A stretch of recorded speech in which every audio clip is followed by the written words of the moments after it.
শ্রীমধুসূদন বিপদ ভঞ্জন ব্রজের ব্রজানন্দ নারায়ণ, ভজিব তোমার রাঙাচরণ, ভজিব তোমার রাঙাচরণ। শ্রীমধুসূদন বিপদ ভঞ্জন ব্রজের ব্রজানন্দ নারায়ণ, ভজিব তোমার রাঙাচরণ, ভজিব তোমার রাঙাচরণ, ভজিব তোমার রাঙাচরণ, ভজিব তোমার Rangacharan. Welcome to news Hunter সৈকত। আমি পরীক্ষিত আজকে এসে গেছি দেবানন্দপুরে। দেবানন্দপুরে আপনাদের সাথে আমরা আলাপ করাবো এমন একজন ব্যক্তিত্বের সাথে যিনি বহুমুখী প্রতিভাধর। আসুন আমরা আলাপ করে নিই। আগে আমার সাথে রয়েছেন এই মুহূর্তে শ্রীখোল বাদক তথা নাট্যশিল্পী শ্রী সুমিত কুণ্ডু। আমার অত্যন্ত কাছের এবং প্রিয় একজন ব্যক্তিত্ব, যথেষ্ট সুদর্শন আপনারা দেখতেই পাচ্ছেন, এবং বাকপটু সুমিত। আসুন আমরা সুমিতের জার্নিটা দেখব, জার্নি সম্পর্কে জানবো, তার শ্রীখোল বাদনের সূত্রপাত কিভাবে হয়েছে বা তার নাটকের চর্চার কিভাবে তার অগ্রগতি ঘটেছে, সেই সম্পর্কে আমরা বিস্তারিত আজকে আলোচনা করব সুমিতের বাড়িতেই। সুমিত, একটু জানতে চেষ্টা করব যে প্রথমে কি বলবো তোমাকে, যে শ্রীখোল বাদক সুমিত নাকি নাট্যশিল্পী সুমিত, কোনটাতে তুমি বেশি অভ্যস্ত বা তুমি কোনটাতে বেশি আনন্দ উপভোগ করো, কোন শব্দটা তোমার নামের আগে বসলে? প্রথমেই নমস্কার, অসংখ্য ধন্যবাদ। চলো আমরা একটু কথা বলতে বলতে ভীষণ ভালো লাগলো আজকে আমার কুটিরে দুজন প্রিয় ব্যক্তির, আমার এই বাড়িতে তাদের পদধূলি পড়াতে ভীষণভাবে ধন্য হলাম। দুজনকেই সুস্বাগতম। এবং এক বৃষ্টি স্নাত সকালে, আহা, এই আবহাওয়া সত্যি মনোমুগ্ধকর। হ্যাঁ, যে প্রশ্নটি করলেন পরীক্ষিত দাদা, তারই উত্তর দিই। আমি নিজেকে ছাত্র বলতে ভীষণ ভালোবাসি। ছাত্র, ওই যে বিখ্যাত কবির লেখা সবার আমি ছাত্র, ঠিক তেমনি তারপরেই চেষ্টা করি শিল্পী হওয়ার, সে প্রচেষ্টা রাস্তায় যাওয়া। সে শিল্পী, নাট্যশিল্পী, অভিনেতা কিংবা শ্রীখোল শিল্পী, যাই হোক না কেন, কারণ বিশিষ্ট ব্যক্তিগণেরা বলে গেছেন যে ভালো মানুষ হতে গেলে আগে শিল্পী হতে হবে, কারণ শিল্পীরা ভালো মানুষ হওয়ার সেই কাঠামোটা গড়ে তুলতে পারেন। তাই আমার মনে হয় যে ছাত্র তথা শিল্পী। বেশ, আমি প্রথমেই বলেছিলাম বাকপটু সুমিত, কাজেই সেটার কিছুটা আভাস আপনারা পেয়েই গেলেন। এবার আমরা আসি যে শ্রীখোল বাদনের সাথে তুমি যুক্ত হলে কিভাবে, কারণ শ্রীখোল বাদন একটু বেশ অন্য ধারায়, এবং বর্তমান যুগে এখন অনেক আমরা শ্রীখোল শিল্পী দেখতেই পাচ্ছি, বিশেষত জি বাংলার দৌলতে। কিন্তু তার আগে অবধি, বেশ কিছু বছর আগে অবধি শ্রীখোল বাদনের খুব বেশি জনপ্রিয়তাটা কিন্তু ছিল না। অবশ্যই শ্রী চৈতন্যের সময়ও সেটা ছিল নিশ্চয়ই, কিন্তু বিভিন্ন সময় বিবর্তনের সাথে সাথে অনেক কিছু ধামাচাপা পড়ে যায়। তুমি কিভাবে যুক্ত হলে? বলি তবে, আমার রক্তের মধ্যেই কীর্তনটা, অর্থাৎ আমার বাবার বাড়ির দিকে এবং মায়ের বাড়ির দিকের পূর্বপুরুষেরা সকলেই শখে তথা ভালোবাসায় কীর্তন জগতের সাথে ছিলেন। তাদের পেশা ছিল আলাদা, তারা কেউ চাকুরিজীবী, কেউ ব্যবসায়ী, কিন্তু তার সাথে ভালোবাসা ছিল কীর্তনাঙ্গ। যেমন আমার দাদু ভাই, মায়ের বাবা, তিনি, তার বাড়ি ছিলেন বাংলাদেশের বরিশালে। তিনি ওখানকার বিখ্যাত একজন কীর্তনিয়া ছিলেন এবং দল মালিক ছিলেন। তিনি হারমোনিয়াম বাদক ছিলেন। তিনি তার যৌবনকালে চলে এসেছিলেন আমাদের ভারতবর্ষে। তারপরে এখানে দেশ স্বাধীনের সময় না তারপরে? হ্যাঁ, তারপরেই। আচ্ছা, তারপরে এবার দাদু ভাই, দিদা ভাই তারা এখানে আসার পরেও, তারপরে তো এখানে আমার মা, মাসিমণি, মামা, এরা সবাই বড় হচ্ছেন। দাদু ভাইয়ের নাম? আমার দাদু ভাইয়ের নাম ঈশ্বর জগদীশ চন্দ্র কুণ্ডু। তিনি 100 বছর বয়সে গত হয়েছেন, এবং 100 বছর পর্যন্ত তিনি একটি চশমা পর্যন্ত পরেননি, কোনো রোগ ছিলেন না। আর তিনি নিরামিষ খেতেন, পেঁয়াজ, রসুন, ডিম, মাংস কোনোদিন কিছু খাননি। নিরামিষ খাওয়া বা আমিষ খাওয়া সেদিকে আমি যাচ্ছি না, কথা প্রসঙ্গে বললাম। কিন্তু সেই জগদীশ বাবু, আমার যিনি প্রথম শিক্ষক, আমার দাদু ভাই, আমি জন্মেছিলাম জন্মাষ্টমীর দিন, যেদিন শ্রীকৃষ্ণ জন্মেছেন। বাহ। তা আমার মামা বাড়িতে বড় করে কীর্তন আসর বসেছে, কৃষ্ণকে জন্মের পর তাকে লালন পালন করা হচ্ছে, রীতি নিয়ম পালন করা হচ্ছে, এমতো সময় আমি ভূমিষ্ঠ হই। সেই দিন থেকে আমার কিশোরকাল পর্যন্ত আমি দাদু ভাই এবং দিদা ভাইয়ের আঙুল ধরেই কীর্তন জগতে প্রবেশ করি। বাহ, ওই যে কোলে করে যেতাম, ওই যে ঢুলে ঢুলে ঢুলে ঢুলে কীর্তনের সাথে আমি নৃত্য করতাম, কিছু বুঝতাম না, কিন্তু ওই ভালো লাগাটা ওইভাবেই প্রথম, এভাবেই কীর্তন জগতে। তারপর কিশোর বেলা থেকে মনে হলো যে ওটাই আমার লক্ষ্য, তারপর ওটাই আমার কাজ, ওটাই আমার দিক। আগে একদম 100%। এবং যৌবন আস্তে আস্তে আমি ওই লক্ষ্যটার কারণ খুঁজে পাই, যে কেন আমি কীর্তন করছি, কেন আমি শ্রীখোল বাজাচ্ছি, সেই প্রসঙ্গেও বলবো। তবে তোমার প্রশ্নের উত্তর এতটাই। বেশ, খুব সুন্দরভাবে আমরা উত্তর পেলাম, কিন্তু তার সাথে সাথে এটাও জিজ্ঞেস করব যে বলা হয় থাকে মেয়েদের বয়স জানতে নেই। তো সুমিত যেটা বললো যে জন্মাষ্টমীর দিন জন্ম, কিন্তু সালটা ঠিক জানতে পারলাম না। আমরা কিন্তু জানার চেষ্টা করতে পারি সুমিতের বর্তমানে বয়স কত, মোস্ট এলিজিবল ব্যাচেলার কিনা বর্তমানে অবধি? সুমিত, মানে সালটা কি বলা যেতে পারে? অবশ্যই, আচ্ছা। নিশ্চয়ই, কোনো অসুবিধা নেই। আমি স্বাধীনতার 4 দিনের মাথায় জন্মেছিলাম। 15ই আগস্ট দেশ স্বাধীন হয়, আমি 19শে আগস্ট জন্মেছিলাম ইংরেজি মতে। আর বাংলায় 2রা ভাদ্র জন্মেছিলাম, অর্থাৎ যেদিন কৃষ্ণ জন্মাষ্টমী ছিল। এবং আমার জন্মসাল 1995 সাল, অর্থাৎ আমি এই বছরই 29-এ হাঁটছি। বেশ, এরপর আমি 3-0-তে পা দেব। অকপট স্বীকারোক্তি। এবং যারা যারা এখনো তো মোস্ট এলিজিবল ব্যাচেলার আমি যতদূর জানি, তো যারা যারা পাত্র খুঁজছেন অবশ্যই আপনারা কিন্তু যোগাযোগ করতেই পারেন। কিছুটা অনেকটা সেই পাত্রপাত্রী সন্ধানের ব্যাপারটাও হয়ে গেল এখানে আমাদের, এক ঢিলে দু পাখি মারা। তো আমরা সুমিত একটু আসি যে শ্রীখোল বাদনের সাথে তুমি সূত্রপাত তো ঘটালেই, কিন্তু তার সাথে সাথে একটু জিজ্ঞেস করে নেব যে এইটাকেই তুমি পেশা, জীবিকা হিসেবে ভাবছো, এটা কোন সময় থেকে তোমার সূত্রপাত ঘটলো?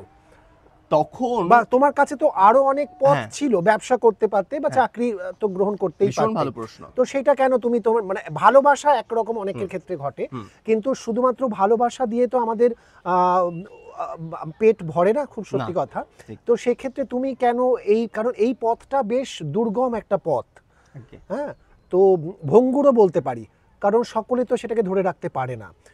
তো তুমি তোমার কখনো মনে হয়নি যে বা বাড়ি থেকে আপত্তি আসেনি যে না একটা কাজ, একটা শক্ত পায়ের জমিটা শক্ত করা দরকার, এরকম কিছু মানে শুনতে হয়নি যে না এবার একটু তুই কাজের দিকে মন দে? কারণ এখন সুমিতকে যারা দেখছেন সেটা তো অনেক পরে, আজকে মোটামুটি 29 বছর হয়ে গেল সেই সংগ্রামের, কিন্তু যখন সুমিত এটা প্রথম থেকে ভাবছে যে না এটাকে নিয়ে আমি এগোবো, তো সেই ভাবনাটার সময় একটু ভয় ভীতি সঞ্চার হয়নি? জীবনে প্রথমবার করতাল বাজিয়ে 1 টাকা উপার্জন করেছিলাম।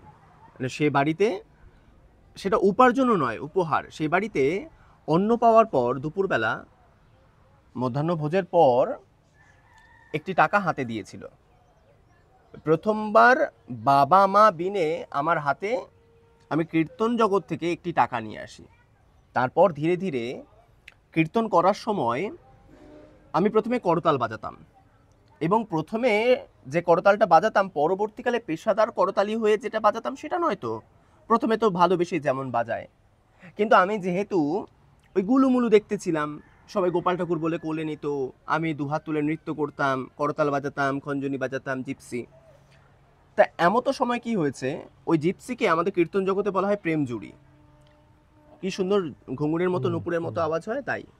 তা সেই সময় মাসিমণিরা, মায়েরা, মানে আমাদের এলাকার আশেপাশে যারা মহিলাগণ, তারা তাদের ওই আঁচলের খুঁট থেকে খুচরো পয়সা নিয়ে আমার হাতে দিতেন।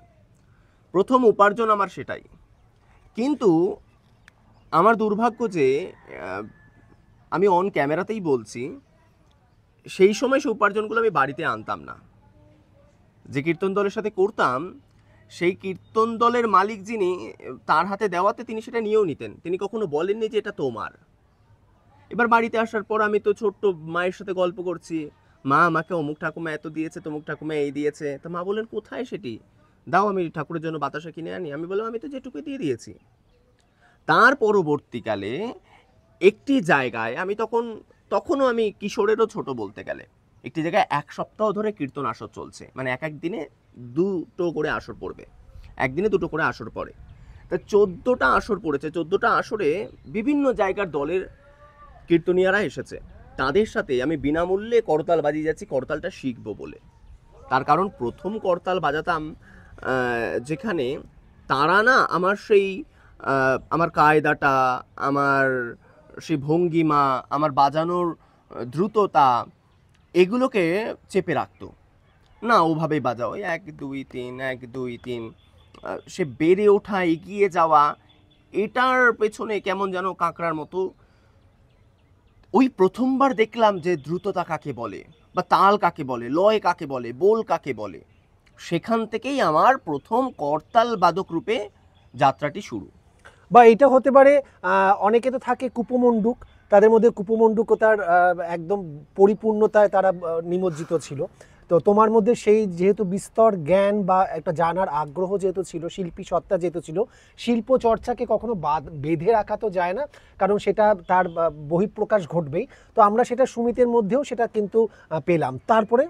তারপর ওইখানের অন্যান্য যে কীর্তন দলগুলোর সাথে করছিলাম, তারাই বললো যে তুমি কোথায় কীর্তন করো। তা আমি বললাম আমি তো গ্রামেই করি, এটা ভালোবেসেই করি। আগে তো আমি আমার মামা বাড়ির এলাকার ওখানেই তো আমি থাকতাম, ওখানেই বড় হয়েছি, দ্বিতীয় শ্রেণী অবধি পড়েছি। তারপর এখানে এসে সেটা কোথায়? সেটি হলো আমার নাট্যদল ব্যান্ডেল আরোহী ওই বালির মোড়ের কাছাকাছি অবস্থিত। আর ঠিক তার আগেই আমার মামা বাড়ি, সেটি হলো গোপীনাথপুর, ব্যান্ডেল গোপীনাথপুর, মানে ব্যান্ডেল মোড়ের একদম পাশাপাশি। ওখানেই আমার মামা বাড়ি। আর আমাদের আদি বাড়ি হচ্ছে কেওটা। তো আমার জন্ম কেওটাতে, আর আমার মামা বাড়ির ওখানে আমার দ্বিতীয় শ্রেণী অবধি পড়াশোনা। ততক্ষণে আমাদের বাড়ি, এই জমিটা কেনা হয়েছে, ততক্ষণে বাড়ি হচ্ছিল, দ্বিতীয় শ্রেণী থেকে এখানে এসে তারপর থেকে এখানেই থাকা। তা সেই যে তারপর থেকে আমার যাত্রাটি শুরু করতাল বাদক রূপে, তারপরেই করতালে কি কি করা যায় এই ভাবনাটা আমার মাথায় এসেছে। অর্থাৎ সামনে কলসি রেখে, ঝাল রেখে, ঝম্প রেখে, দু হাতের মধ্যে ঘুঙুর বেঁধে, প্রেম জুড়ি বললাম না, জিপসি, 2 হাতের বুড়ো আঙুলের এই মাঝখানে রেখে করতাল হাতে বেঁধে সব মিলিয়ে একবারে বাজানো। এই যাত্রাটা শুরু হলো পালা কীর্তন থেকে। আমি 7 বছর ধরে পালা কীর্তন দলের সাথে যুক্ত। তারপরেই হলাম ওই যে একটা জায়গা থেকে শুরু হয় যাত্রা, তারপর থেকে একের পর এক টানা চলতে থাকে, পথ খুলে গেছে। এবং আমার প্রথম পারিশ্রমিক পাওয়া সেখান থেকেই। কিন্তু সেই পারিশ্রমিক এখনকার পারিশ্রমিকের তো কখনোই এক অংশই নয়। কিন্তু ওই যে ভালো লাগা, এই যে এগোতে পারবো, এই বিশ্বাসটা কোথাও না কোথাও বাবা মাকে আমি দিতে পেরেছিলাম। আর বিশেষ করে বাবা মা যেহেতু কীর্তনটাকে ভালোবাসতেন, এটা আমার কাছে একটা সহজ পথ হয়ে গেছিল। তারা এটার সাথে না নিজেদেরকে সংযুক্ত করতে পারতেন, কোথায় না কোথায় তারা সেই টানটা পেতেন যে আমরা পারলাম না, তুই পার। বাবারও হয়তো, মায়েরও হয়তো কোনো না কোনো সময় কীর্তনীয় হবার একটা ইচ্ছা ছিল, তাদের সাংসারিক জাগতিক জীবনের জন্য পারেননি, তাদের সেই ভালো লাগাটা থেকেছিল। কিন্তু সত্যি বলতে কখনো জন্মের পর তো বাবা মা ঠিক করে দেননি যে এটা হবে তুমি। আমাদের তো মধ্যবিত্ত ঘর, বড় হতে হতেই তুমি কিছু একটা হয়ে যাবে এমনই, যেটা কঠিন বাস্তব সেটাই। কিন্তু তারপর হঠাৎ করে জীবনের মোড়টা ঘুরে গেছে। ওই যে ভালো লাগার জিনিসটা এরপর এমন হয়েছে, কেন পেশা করে নিতে পেরেছি। একটি দল শুধু যদি রাখতো, তাহলে কি করতাম, আমি যে কোনো একটা পেশার সাথে যুক্ত হয়েই দলটির সাথে করতে পারতাম। কিন্তু সেই সময় করতাল বাদনের আমি এত বিভিন্ন কারুকার্য নিজে থেকে আবিষ্কার করেছিলাম যে তখন বিভিন্ন দল আমাকে ডাকা শুরু করলো। যার ফলে তো পড়াশোনার সাথে সাথে শুধুমাত্র এটাই যে আমার লক্ষ্য হবে তখন থেকে নির্ধারণ করে ফেলেছিলাম। তারপরে তো আসবো শ্রীখোলের কথায়। এখন শুধু করতালের সামান্য একটু সূচনাটা বেশ। কাজেই মানুষের ভালোবাসা তুমি একদম ছোটবেলা থেকেই পেতে শুরু করেছো, যেমন তার সাথে সাথে বাড়ির একটা সাহচর্য কিন্তু ভীষণভাবে প্রয়োজন পড়ে। কারণ বাড়ি থেকেই যদি সেই সাহস বা উৎসাহটা যদি না আমরা পাই, তাহলে কিন্তু শিল্পচর্চা মাঝপথেই থেমে যেতে বাধ্য হয়। আমরা আরও বেশ কিছু কথায় থাকবো এখনো অবধি, কারণ এখন রীতিমতো ঝমঝমিয়ে বৃষ্টি পড়ার একদম পূর্ব মুহূর্ত, কারণ বৃষ্টি রীতিমতো চলছেই, আমরা সেই মধ্যেই রয়েছি, অনেকটা ভিজেও গেছি। আসুন আমরা সুমিতের ঘরে যাই, অন্দর মহলে যাই, এবং সেখানে বসে আমরা জমিয়ে আড্ডা দিই চা খেতে খেতে। চলুন। আহা কি আনন্দ আকাশে বাতাসে, খুব সুন্দর একটা পরিবেশ। এবং দেবানন্দপুর অর্থাৎ শরৎচন্দ্র চট্টোপাধ্যায়ের জন্মভিটে যেখানে, ঠিক তার পাশেই কিন্তু সুমিত কুণ্ডুর বাড়ি। দেবানন্দপুর যেমন বিখ্যাত শরৎচন্দ্র চট্টোপাধ্যায়ের জন্য, বর্তমানে মানুষ সুমিত কুণ্ডুকে খুঁজতে আসে, এবং দেবানন্দপুর মানেই এখন সুমিত কুণ্ডু সমার্থক শব্দ হয়ে দাঁড়িয়েছে। তো সুমিত, যেটার জন্য বলবো, তুমি একজন প্রথিতযশা নাট্যশিল্পীও বটে, তো নাটকের চর্চায় কিভাবে জড়িত হলে, যেহেতু শ্রীখোল বাদন বা করতাল তো আমরা শুনলামই জন্ম বয়স থেকেই, শৈশব কাল থেকেই, বা একদম মাতৃ জঠরে থাকাকালীনই তোমার মধ্যে সেই শব্দটা অনুরণিত হয়েছিল, কিন্তু নাটকটা কিভাবে তুমি জড়িত হলে সেটা যদি একটু বলো। আমার প্রথম নাটক করা বিদ্যালয় জীবন থেকেই। তখন আমি প্রাথমিক বিদ্যালয়ের ছাত্র।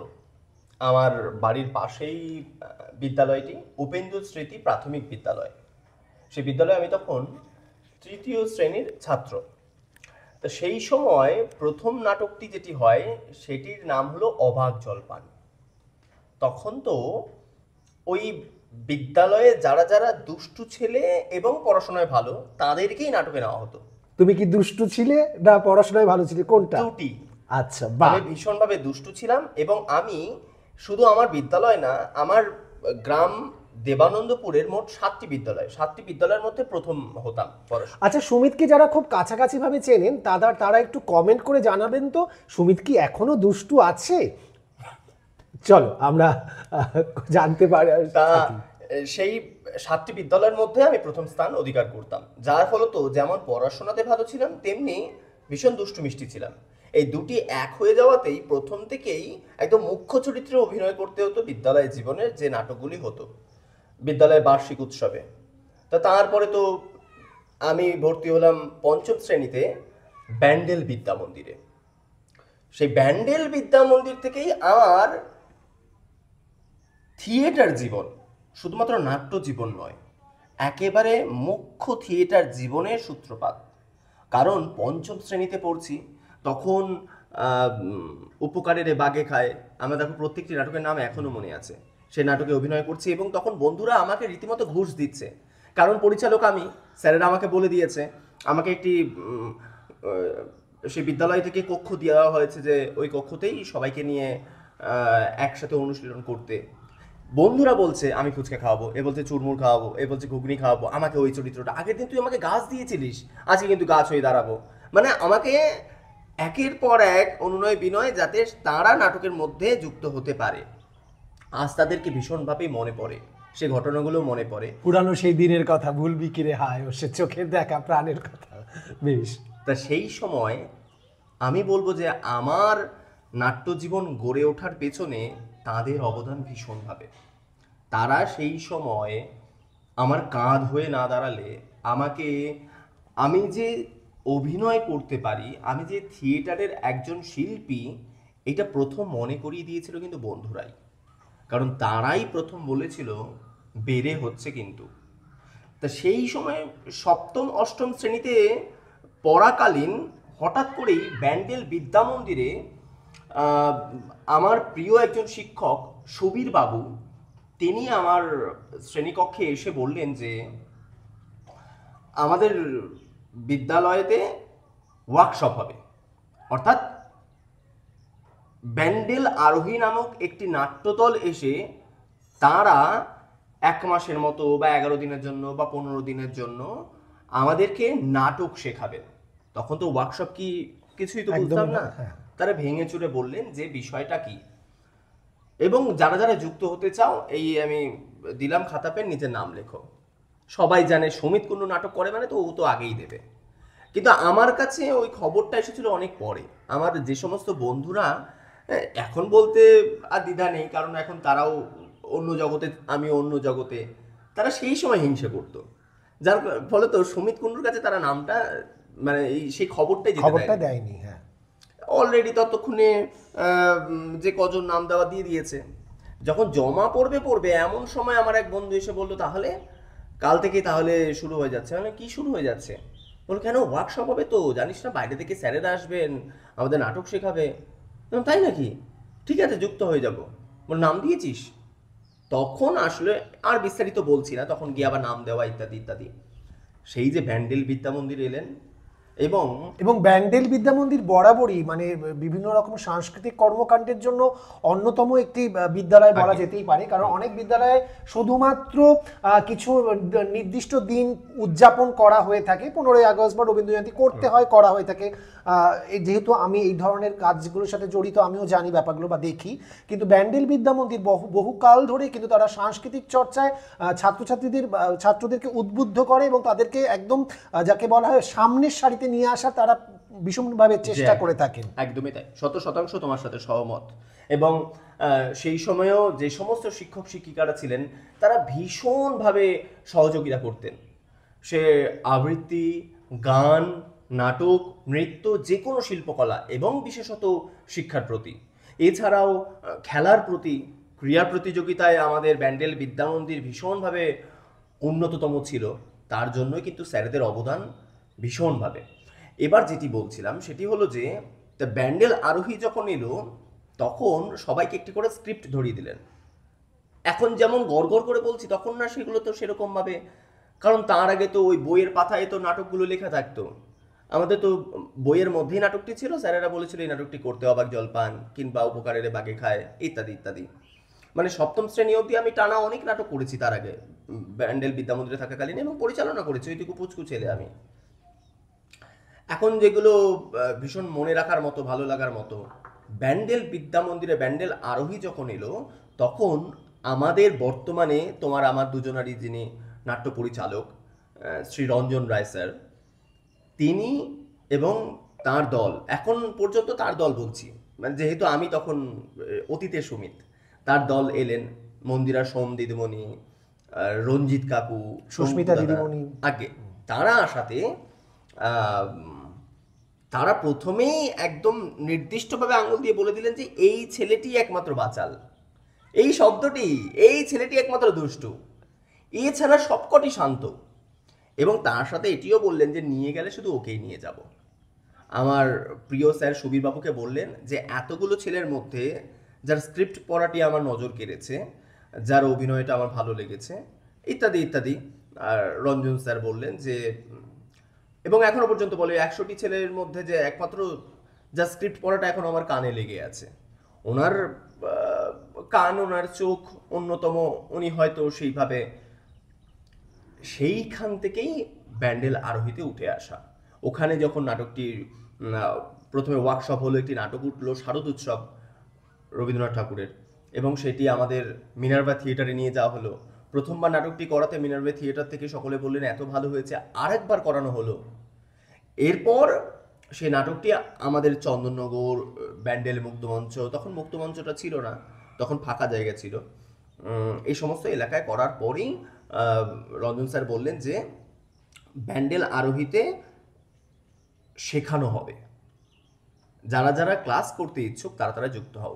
আমি তো এক পায়ে রাজি ছিলাম, আমার বাবা মাও, তারা তো আমার অভিনয় শৈলী দেখেছেন, নাট্য জীবনের শুরুটা দেখলেন, এবং ওখানে যুক্ত হওয়ার কিছুদিনের মধ্যেই আমার বাবা মাকে ডাকা হলো, গার্জেন কল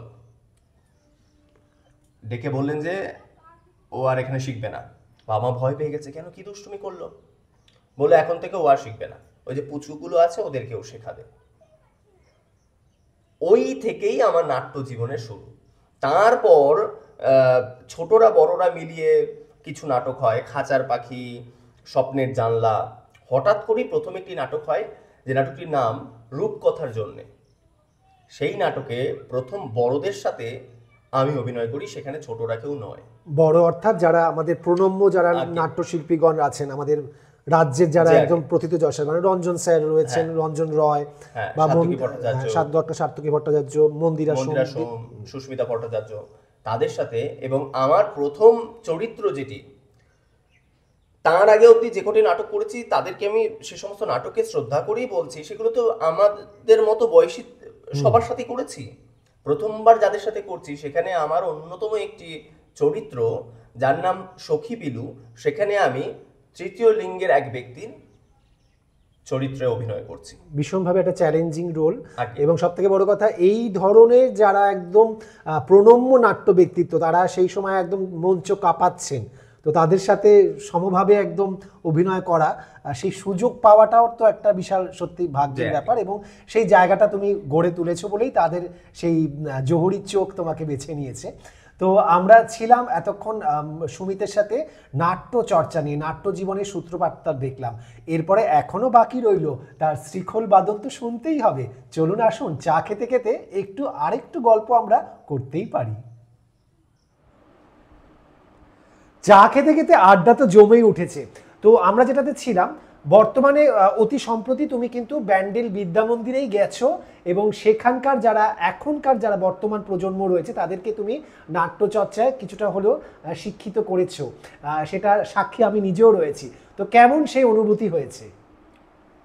যেহেতু একটা সময় বললাম যে ছাত্র আমি ছিলাম কি এখনো আছি, বিশেষত আমি যাকে আমার হৃদয়ের গুরুদেব বলি, রঞ্জন রায় স্যার, তাঁর থেকে প্রতিনিয়ত আমি শিক্ষা লাভ করি। তাঁরই আংশিক 1% কিঞ্চিত আমি সেই সমস্ত ছাত্রদেরকে দান করতে পেরেছি, 1% কিঞ্চিত। তার কারণ শেখার শেষ নেই। আমি হয়তো সামান্য কিছুই তার থেকে শিখতে পেরেছি। তিনি দিয়েছেন অঢেল, কিন্তু নেওয়ার ক্ষমতা আমার কতটা সেটাই তো, তা যার ফলে তো আমি যতটুকু নিতে পেরেছি ততটুকুই আমি ব্যান্ডেল বিদ্যা মন্দিরের ছাত্রদেরকে শিক্ষা দিতে পেরেছি। শুধু তাই ব্যান্ডেল বিদ্যা মন্দির, ব্যান্ডেল আরোহী, এই দুটি দৌলতে আমি যখন বাংলাদেশ গিয়েলাম, মানে আন্তর্জাতিক শিক্ষাদানে এবং শিল্পী রূপে, সেটি আমার কাছে সবথেকে বড় একটি পাওয়া। যে একটি ছেলে ব্যান্ডেল বিদ্যা মন্দিরে পড়াকালীন ব্যান্ডেল আরোহীর সাথে যুক্ত হয় এবং তারপরে থিয়েটার যাত্রা তার শুরু হয়, একটা সময় সে বাংলাদেশ যাত্রা করবে, মানে অন্য দেশ। তারা তো আমাদের বন্ধু, কিন্তু দেশ হিসেবে, রাষ্ট্র হিসেবে তো আলাদা, এবং সেখানে শিক্ষক রূপে যাবে। সেই অভিজ্ঞতা আমার কাছে সারা জীবনের জন্য। যারা শুনছেন তাদেরকে বলবো, যতটা সহজে ও স্বীকার করলো বা যতটা সহজে ও গল্পটা বললো, বোঝাই যাচ্ছে এই জার্নিটা কিন্তু আজকের সুমিত কুণ্ডু, যিনি দেবানন্দপুর মানেই সুমিত কুণ্ডু রূপে, সুমিত কুণ্ডুকেই সবাই চেনে দেবানন্দপুরের একজন প্রখ্যাত নাগরিক হিসাবে, কিন্তু সেটা যে খুব একটা সহজ ছিল না সেটা সহজেই অনুমেয়। অবশ্যই শ্রীখোলটা তো এবার সুমিত শুনতেই হবে।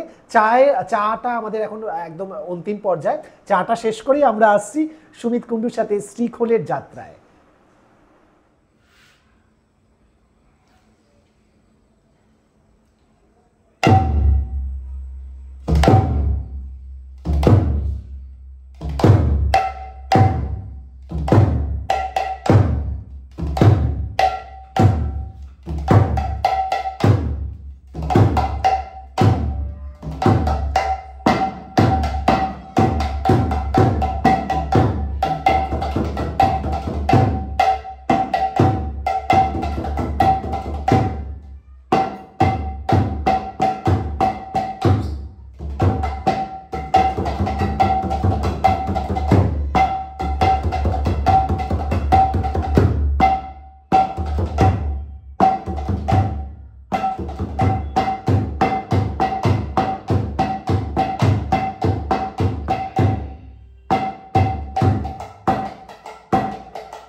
আমার জীবনের যে কোনো শিল্পসত্তার যে পুরস্কারগুলোর কথা তুমি বললে, সেগুলো সত্যি পাওয়া সৌভাগ্যের এবং সম্মানের। তা অর্জন করতে পারা আমার জীবনের এক প্রিয়তম ভালো লাগার সময়, যে সময়গুলোতে আমি অন ক্যামেরাতেই বলছি, আমি শ্রদ্ধেয় পরীক্ষিত বাবুর হাত থেকেও সম্মাননা পেয়েছি। তার প্রতি আমার বিনম্র প্রণাম এবং শ্রদ্ধা। এবং সেই সময়কালগুলো, প্রতিটা মুহূর্তের সময়কালগুলো ভীষণই অমূল্য, এবং বারবার সেটাই মনে হয় যে এই সময়কালটা আবার জীবনে ফিরে আসুক, তার জন্য আমাকে আরো কাজ করতে হবে, আরো এগোতে হবে, এটাই যা। কথার জালে মানুষকে জড়িয়ে যিনি রাখেন তিনি হচ্ছেন সুমিত কুণ্ডু। কাজে বুঝতেই পারছেন আমাদের আড্ডা তো জমে উঠেইছে, কারণ কথার জালে মোহ আবিষ্ট করে রেখেছেন উনি। কিন্তু এখন আর কোনো কথা নয়, আমরা সোজা চলে আসব সুমিত কুণ্ডুর করতাল বাদনে, কারণ করতাল এবং শ্রীখোল তো অবশ্যই শুনতে হবে। আশা করি আপনারাও অনেকক্ষণ ধরে অধীর আগ্রহে আছেন যে সুমিতের কাছ থেকে তার শিল্পকলার কিছুটা হলেও নিদর্শন আমরা কখন তার স্বাদ গ্রহণ করব। করতালে এখন সুমিত কুণ্ডু। শুরু করার মুহূর্তে একটি কথা বলে শুরু করি, যে আমি কীর্তন জগতে যখন প্রথম করতাল বাজাতাম, তখন থেকে আমার সারা গায়ে নোটে ভর্তি থাকতো, টাকাতে ভর্তি থাকতো। তা সেই সময় আমার লক্ষ্য এখনো পর্যন্ত কিন্তু সেই নোটগুলি নয়, কিন্তু ওগুলো আমার কাছে সেই সম্মাননার সমান ছিল। ওই যেই পুরস্কারের কথা বললে, তা আমার পুরস্কার জীবনে শুরু হয়েছিল ওই ভালোবাসার নোটগুলো থেকেই। তা কেন শুরু হয়েছিল সেটা আমার এই করতালি তার উত্তর দিতে পারে। আমি কিছুই না, আমি তো ছাত্র মাত্র।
অসাধারণ, মনোমুগ্ধকর, অনবদ্য, এবং সত্যি কথা যে কোনো বিশেষণে কিন্তু সীমাবদ্ধ রাখা যাবে না এই হেন বাদনকে।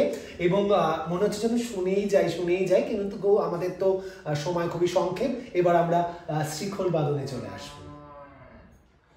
শ্রীমধুসূদন বিপদ ভঞ্জন ব্রজের ব্রজানন্দ নারায়ণ, ভজিব তোমার রাঙাচরণ, ভজিব তোমার রাঙাচরণ।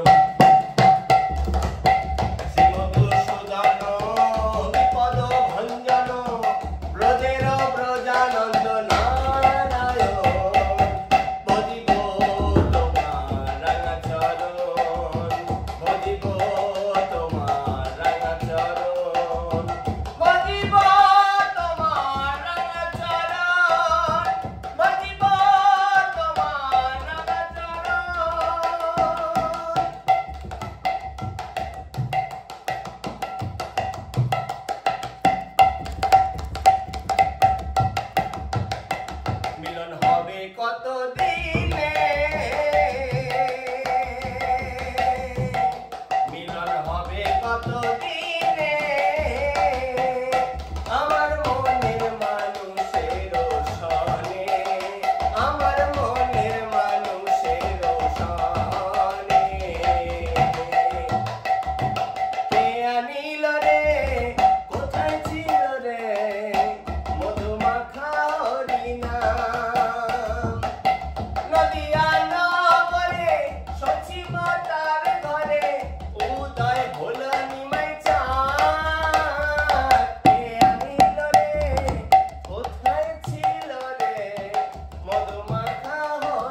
সাধের ময়না ও মন ময়না ময়না ময়না ময়না রে দুটো কৃষ্ণ কথা বল দুটো হরি কথা বল দুটো কৃষ্ণ কথা বল দুটো হরি কথা বল দুটো কৃষ্ণ কথা বল দুটো হরি কথা বল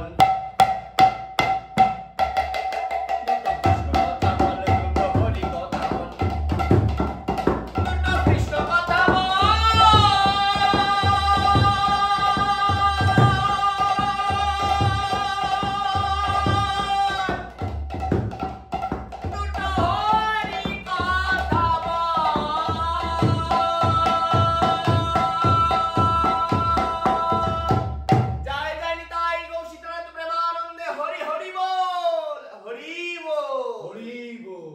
সাধু সাধু, অসাধারণ মুগ্ধতায় আমরা এতক্ষণ ছিলাম। বুঝতেই পারছেন অসাধারণ পরিশ্রমী, বাগ্মী এবং অবশ্যই ভীষণ বিনয়ী। আমরা এমন এক বহুমুখী গুণসম্পন্ন শিল্পীর বাড়িতে এতক্ষণ আড্ডা দিলাম আজকে, এবং এই আড্ডা চক্র আমাদের চলতেই থাকবে। এরপরেও আমরা অন্য এপিসোডে অন্য কোনো শিল্পীকে নিয়ে উপস্থিত থাকবো, আপনারা থাকবেন আমাদের চ্যানেলের সাথে। আজকের মতো সুমি আমাদের বিদায় নিতেই হচ্ছে এবং আড্ডা চক্রকে এখানেই সমাপ্ত করতে হচ্ছে, যদিও যেতে ইচ্ছা করছে না, কিন্তু যেতে তো হবেই। তো তুমি এইভাবেই সুস্থতা নিয়ে মানুষকে আনন্দ প্রদান করে চলো, আমরা চাই তোমার এইভাবেই শ্রীবৃদ্ধি হোক। আজকের মতো আমরা বিদায় নিচ্ছি। খুব ভালো লাগলো, সকলে ভালো থাকুন, আনন্দে বাঁচুন এবং শিল্পকলার সঙ্গে থাকুন। আমি যেতে যেতে একটি কথাই বলি, কেন আমি শ্রীখোল করতাল বাজাই। শ্রীখোল বর্তমানকালে বিলুপ্ত প্রায় একটি বাদ্যযন্ত্র। যেমন অনেক উদ্ভিদ, অনেক প্রাণী বিলুপ্ত হয়ে গেছে পৃথিবী থেকে। এই বাদ্যযন্ত্রটি শুধুমাত্র আমাদের বাংলা বা ভারতবর্ষের শিল্পকলার নয়, আমাদের পৃথিবীর ঐতিহ্য। তাই একে বাঁচিয়ে রাখার জন্য, এটি গর্বের সাথে এগিয়ে নিয়ে যাওয়ার জন্য আমার মনে হয় আমার মতো, আমাদের মতো তরুণদের, সবুজদের কাঁধে কাঁধ মিলিয়ে এগোতে হবে। তাই শুধুমাত্র সকলের ভালোবাসা পাওয়ার জন্য নয়, কোনো শ্রদ্ধা ভক্তির জন্য শুধু নয়, তার সাথে বিশেষভাবে এককভাবে যেটি আমার লক্ষ্য, সেটি হলো আমাদের বাংলার শিল্পকলাকে এগিয়ে নিয়ে চলা, আমাদের ঐতিহ্যকে বাঁচিয়ে রাখা। তাই আমি শ্রীখোল নিয়ে লড়াই করছি, এই এক শান্তির লড়াই। ভালো থাকুন সকলে, আনন্দে বাঁচুন।